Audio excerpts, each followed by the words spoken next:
Bhupalpally municipality నుంచి 1వ ward నుంచి పోటీ చేస్తున్నాను.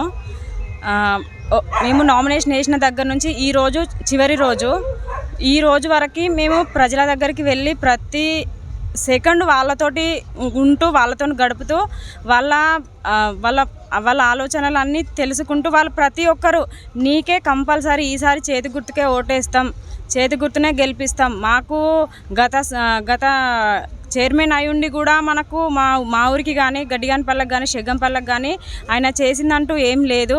ఈసారి కంపల్సరీ చేతి గుర్తునే గెలిపించి అత్యధిక ఓట్లతోటి మీకే మేము సపోర్ట్ చేస్తామని ప్రతి ఒక్కరు ఇంటింటికి అక్కలు చెల్లెళ్ళు అన్నలు ప్రతి ఒక్క తమ్ముళ్ళు ప్రతి ఒక్కరు అక్క ఈసారి నీకే ఓటేసి ఖచ్చితంగా నిన్నే గెలిపిస్తాము, నువ్వు మాకు ఇప్పుడైతే ఎలా వస్తున్నావో అప్పుడు కూడా మాకు ఖచ్చితంగా సపోర్ట్ చేస్తావన్న నమ్మకం మాకు ఏర్పడింది అక్క. నిన్ను అన్నని చూడంగానే మనకు విజయ్ ఉన్నారు, మేమందరం కంపల్సరీ మిమ్మల్ని నమ్మి ఈసారి అయితే మిమ్మల్ని గెలిపిస్తాం అక్క అని ప్రతి ఒక్కరు నాకు చేతిలో చేసి మరీ చెప్తున్నారు.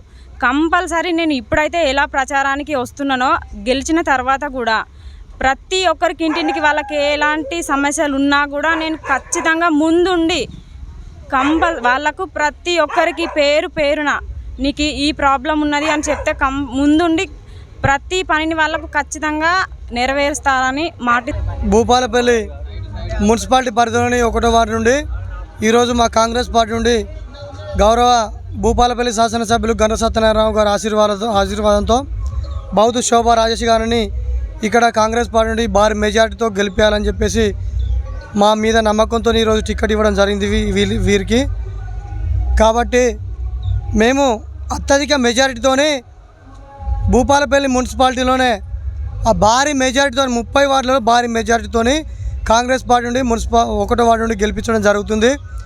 గత ప్రభుత్వంలో ఈ వార్డుని శాసించినటువంటి వెంకటరాణి సిద్ధు గారు గత 5 సంవత్సరాలు కేవలం వాళ్ళకు పదవులే లక్ష్యంగా పెట్టుకొని సెగ్గంపల్లికి సంబంధించినటువంటి నిరుపేద కుటుంబాలకు రోడ్డు కన్స్ట్రక్షన్లో ఇల్లు కూలిపోతే ఏ ఒక్కరికి కూడా డబుల్ బెడ్రూము ఇల్లు కానీ వాళ్ళు ఇస్తామన్నటువంటి ఇంటికాడ కట్టుకొని 3 లక్షలకు ఒక ఇల్లు ఇంటికాడ కట్టుకునేటువంటి ఇల్లు కూడా ఇవ్వలేకపోయారు.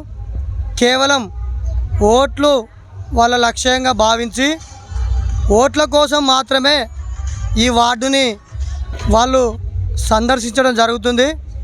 మా మీద కానీ మా పార్టీ మీద కానీ దుష్ప్రచారం చేస్తూ ఉన్నారు టీఆర్ఎస్ వాళ్ళు. అవన్నీ మానుకోవాలి. నిన్న కూడా గణరజ్యోతి గారు మాట్లాడుతూ ఉన్నారు. మా ముఖ్యమంత్రి రేవంత్ రెడ్డి గారు చచ్చిపోయిన తర్వాత వాళ్ళకు కూడా ఒక సవాల్ విసురుతూ ఉన్నాము. ప్రభుత్వం అనేది కాంగ్రెస్ ప్రభుత్వం ఆ రోజు ఇచ్చింది ఇందిరామ ఇల్లు ఇచ్చింది కాంగ్రెస్ ప్రభుత్వము, ఈరోజు కూడా ఇందిరామ ఇల్లు ఇచ్చేది కూడా కాంగ్రెస్ ప్రభుత్వమే. ఎట్టకేలకు మీ ఆస్తులు కాపాడుకోవడానికి మాత్రమే ప్రజలకు ఓటు అడగడానికి మీరు వస్తున్నారు. మీకు పదవుల కోసమే వస్తున్నారు తప్ప ప్రజలకు ఏదో చేయాలని కాదు. ప్రజల కష్ట సుఖాల్లో పాలు పంచుకునే వారు కూడా మీరు కాదని చెప్పేసి మీకు తెలియజేస్తూ ఉన్నాము.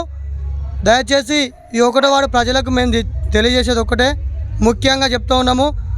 ప్రభుత్వంలో మేము ఉన్నాం, మా ఎమ్మెల్యే గారు ఉన్నారు, మా ముఖ్యమంత్రి గారు ఉన్నారు. ప్రజలకు ఏ విధంగానైనా కూడా ప్రతి ఒక్క సమస్యనే ధ్యేయంగా మేము పనిచేసే వాళ్ళం. కాబట్టి అందరికీ ఒకటే మనవి చేస్తున్నాం, కాంగ్రెస్ పార్టీ అభ్యర్థి బౌద్ధ శోభా రాజేష్ గారికి చేయి గుర్తుపైన ఓటేసి 1వ వార్డుని అత్యధిక మెజార్టీతో గెలిపించుకొని ఈ వార్డులో ఉన్నటువంటి సమస్యలు ధ్యేయంగా చేసుకొని మనం పరిష్కరించుకునే బాధ్యతగా చేసుకోవాలని చెప్పి ఈ వార్డులో ఉన్నటువంటి ప్రజలందరికీ కూడా మేము తెలియజేస్తూ